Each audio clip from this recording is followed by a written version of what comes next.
Hi, Ngung. How are you? Welcome to Vietnam. Delighted to be here. Yeah, very good to welcome you Again. to ILRI here. Again, yes. Yeah. So you work for CIRAD. I do. Yeah, from Montpellier. So tell me a bit more about you, about your work, Daan. Okay. Well, I'm a veterinarian by training. I'm from the Netherlands, but I was born in Africa, which means that I grew up there, always with the intention of working and living internationally. Where in Africa, by the way? I was born in Zambia. Oh, I really? grew up there and in Botswana. Okay, so interesting. I grew up seeing a lot of cattle and livestock around, visiting wildlife reserves, and I think from an early age this is what I wanted to do. So I studied veterinary medicine at Utrecht University. I'm from the Netherlands originally, and then afterwards all I wanted to do is work internationally. So I worked in Mozambique for a few years, NGO work for vet aid. I took a PhD at the University of Liverpool to be able to call myself an epidemiologist. Then after that moved to New Zealand, worked at Massey University Epicenter for a number of years, worked in animal health surveillance program management at the ministry in New Zealand, did a bit of consultancy, particularly in Southeast Asia, working on foot and mouth disease and various other issues. Then moved on to the Royal Vet College in the UK, where I program managed a project called the One Health Poultry Hub, which was active in South and Southeast Asia. And that is in that context that we met. That's and where we met. a bit in that framework. Yeah, because we were active in Vietnam as well. So that all led to my current position, which is at CIRAD in France, where I work. I would like to say as an epidemiologist, working on various projects, but to an extent as well that requires a lot of coordination, and so I'm involved in the PREZODE initiative in various ways. And this actually exactly is the question I want to ask you, because you are here also for PREZODE, and PREZODE become popular now because it's not only for France. So what is the PREZODE in a few words? It's an initiative, an international initiative that really aims to put the focus on the prevention part of the spectrum from prevention, preparedness and response.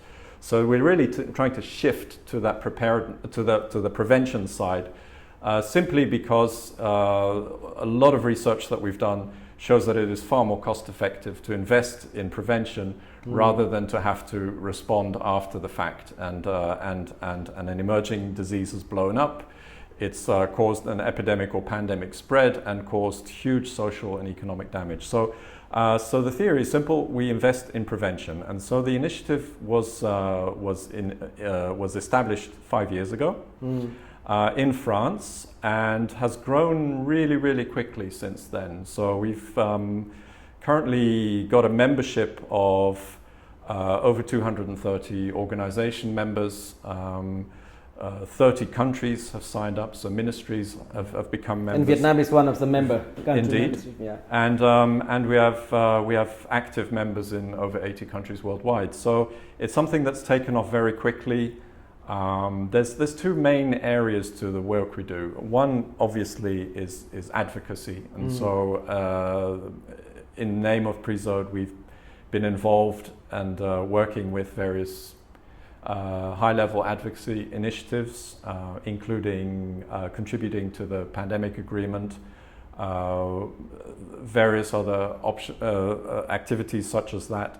And the other side is more operational, and so that's why I'm here today. Yeah, okay. So Dan, all this initiative, PREZODE is really in the framework of the so-called One Health approach. Yeah.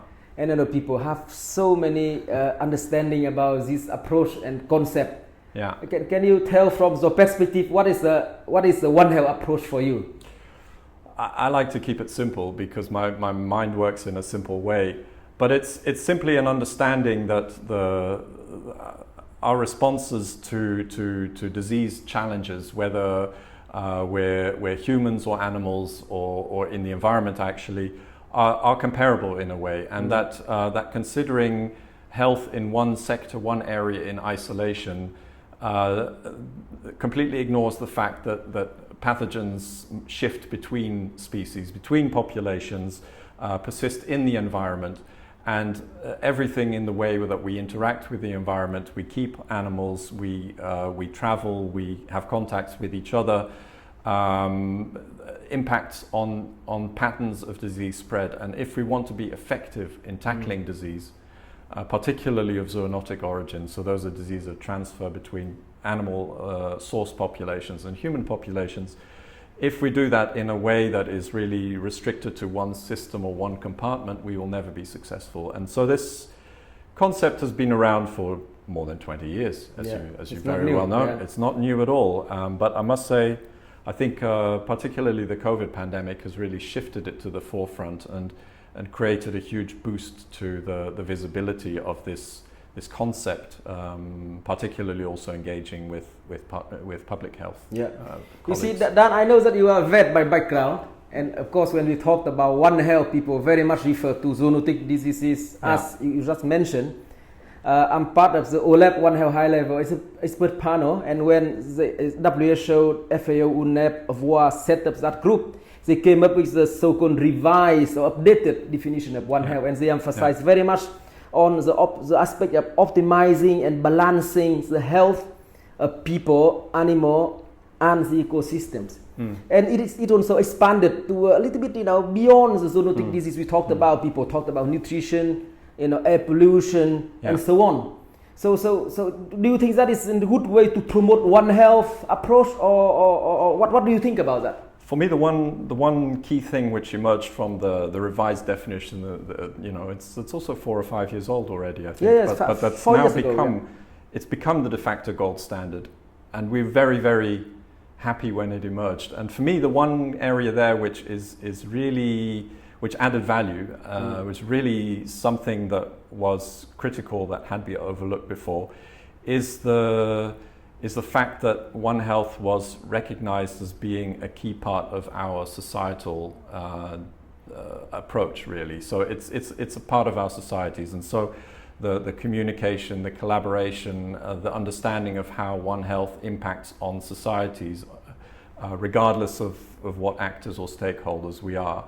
I think that was really something that was a great leap. Before then, I think as scientists, we had far too narrow a view on things. We had a disease-centric view on things, often within our own particular silos. But this really broke it open, because all of a sudden we could place it in a broader context where social sciences are essential in how One Health is affected. Yeah. And that recognition that our human behaviors and our society has probably a bigger bearing on the spread of disease and the burden of disease than the biological mechanism of disease transmission and local spread. And so I think that's what really pushed it to the next level for me. Yes, and it's very good that FAO, CIRAD, but also CIRAD, also talked about the plant health or soil health, included into the One Health approach. And I think that the environmental aspect of One Health need to be really strengthened. Yeah. So that is about PREZODE and One Health. So what is PREZODE concretely doing in the region? We talked about PREAC, we talked about ASEACA, and I think that is also, you co-organized or spoke at the launching meeting of PREZODE in Vietnam last week or this week? It was actually this week. This week, okay. Time flies. Yeah, I was not there with you. Sorry for that. I was in Manila for another meeting. Yeah. So what is about ASEACA? That is one of the components of PREZODE. Yeah. So this is like PREZODE is like the Russian dolls a little bit. So it comes with different layers. So PREZODE as the initiative supports various activities. Two main areas: one in research and one in operational application. So the research one is called a PEPR program in French. There's various research projects being implemented. In fact, there's a new one which has just started also here in Vietnam. It's got a second component in Bangladesh. And that is funded by the Ministry of Research or something, right? Yes, that's correct. Ministry of Foreign Affairs. Okay. Yeah. And That project's called ZOLA. So we all love acronyms, so that's the ZOLA project, which has had its kickoff meeting last month. But so there's that research component, and from the operational side, the PREZODE operationalization is called PREZODE in Action in the Global South. That acronym goes to PREACTS, and PREACTS is being implemented in 3 different tranches. The first one's called AFRICAM, the second one's called ASAMCO, the third one is called ASEACA, and ASEACA is the final project starting this year, running to 2030, and we're launching it. So it's underway. Yeah. And in Southeast Asia, where are you working for ASEACA? So it's in Vietnam and the Philippines. Those are the two focal countries. There's a very small amount of regional activity as well, so across all of continental Southeast Asia, and it's building on the previous tranches, which the first one included Cambodia and the second one included Laos and Thailand as well. So, So ILRI is very happy to be part of this, ASEACA and some of the PREAC activities. Now the last question, people talked a lot about the upcoming One Health Summit in Lyon. I think that's going to be in 6 and 7 April, organized by France. Is the framework of G7, and President Emmanuel Macron invited many people coming to Lyon to talk about One Health. So how do you relate the work that CIRAD and EU and colleagues have been doing into the major event of One Health in Lyon happening in a few weeks? It's a key event for us simply because it's such high level and so large scale, really. So particularly through PREZODE, this is quite key. Again, just to continue to raise the visibility and the awareness, both of the importance of One Health, but also how prevention fits into that and what our role is there. It's really engaging with a wider community just to raise the visibility and the awareness, and also just to coordinate as a global community. We have to move ahead with these things. We can't do this in any isolation. And so these kind of events are, they're showcase events. And it probably is that will be the first one at a very high level with all this, President, Prime Minister, Minister coming together to talk about One Health approach. I think France has a good track record in this kind of area. It's the French president who launched PREZODE himself 5 years ago. So there's a Paris Peace Forum a while back. So there is high-level support for these kind of initiatives in France.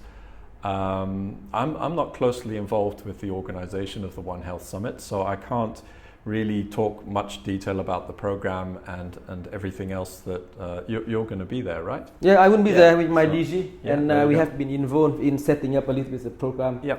And it's very interesting to see that 2 key scientists contribute to the development of the scientific conference of One Health before the 7th of April.